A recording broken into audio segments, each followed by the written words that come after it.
Hello guys, welcome back to my channel. তো তোমরা সবাই কেমন আছো? তো আমি ভালো আছি। আজকে অনেক দিন পর তোমাদের ইউটিউব চ্যানেলটা আবার শুরু করছি, কেননা আমি মধ্যে একটু ভালোই অসুস্থ ছিলাম। আমার একটা ছোট্ট অ্যাক্সিডেন্টে আমার একটু মানে চোট পেয়েছিলাম। যাক, ঠাকুরের আশীর্বাদে এখন সুস্থ আছি।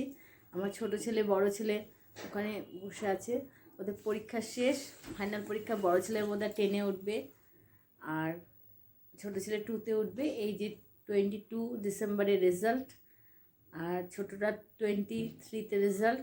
যাই হোক, আজ ঠাকুর আশীর্বাদে ওরা ভালো রেজাল্ট করে। এখন জানুয়ারি মাসে 2 তারিখ থেকে স্কুল শুরু হয়ে যাবে, আর সামনে 25 ডিসেম্বর আসছে। আর সবাই পিকনিকের একটা মরশুম চলবে। ওয়েদারটা দেখে মনে হচ্ছে পিকনিক করবো কবে থেকে ভাবতে প্ল্যান করছি, এখনও ঠিক হয়ে ওঠেনি। হাজব্যান্ড এখনও আসেনি, 6:45 বাজে। ঠান্ডা অতও পড়েনি এখানে। যে প্রতি বছর যে ডিসেম্বর মাসে ঠান্ডা পড়ে, সেই ঠান্ডাটা এখনও পড়েনি। তো এখন কি করি তোমাদেরকে শেয়ার করব। এখন একটু বাইরে ঘুরে আসি, সন্ধ্যার টাইম হয়েছে। তো বড় ছেলে বলছে যাব না, ছোটো ছেলেকে নিয়ে একটু ঘুরতে যাবো। ঘুরতে কী করি তোমাদের সঙ্গে শেয়ার করব।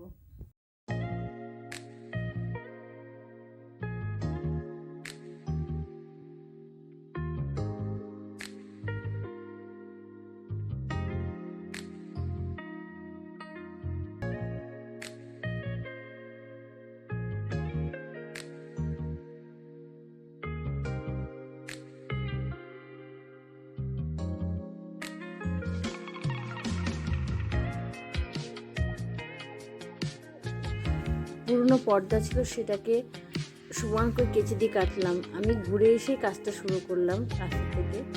তো ছেলে একটু বাইরে ফুচকা খেলো, আমি একটু খেলাম। এত টক, ভাল লাগছিল না ঠান্ডার মধ্যে এত খেতে। তো আমি বেশি খাইনি, ছিল বেশি খাইনি। তারপর পর্দাটাকে সেলাই করতে করতে মনে হচ্ছে রাতে কি রান্না করবো চিন্তা করছি। তো সেদিন এসে করি, হাতে টুকিটাকি কাজ লাগবে, ভাবো না খিচুড়ি করে ফেলি। তো ডালটা ভেজে ফেললাম, ভাজার পরে গরম জল বসিয়ে দিলাম কেটলিতে। তো গ্যাসটা জ্বালাইনি বলে, গ্যাসটা জ্বালিয়েছিলাম আবার নিভিয়ে দিয়েছি।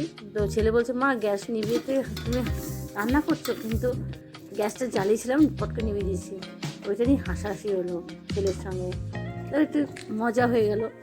তারপরে গরম জল করে চালটা ভিজিয়ে রেখেছিলাম, করে সব ডাল চাল দিলাম। এখানে সব দেখো তেজপাতা, শুকনো লঙ্কা, আদা জিরা বাটা সব ভাজা করলাম। ভেজে শুকনো লঙ্কা দিলাম, 5 ফোড়ন সব সোমবার দিয়ে। তারপরে গরম তো ওটা সব খিচুড়িটা হয়ে গেছিলো, ফ্রাই করে সোমবার দিলাম। রাত্রিবেলা তো অত ঝামেলা করলাম। তারপর ওই কড়াইতে আবার পাঁপড় ভেজে ফেললাম। খিচুড়ি তো হয়েছে, নামিয়ে দিলাম। হালকা তো এসে গেছে, হাত পা ধোয়া হয়ে গেছে। সবাই মিলে খেতে বসে গেছে। বসে ভাবছে। তো হাজবেন্ড একটু বললো আমি টিভি দেখিনি, তখন আমার খিচুড়িটা হয়েও আসছিলো। তো নামিয়ে দিয়ে সবাই মিলে খেতে বসে গেলাম।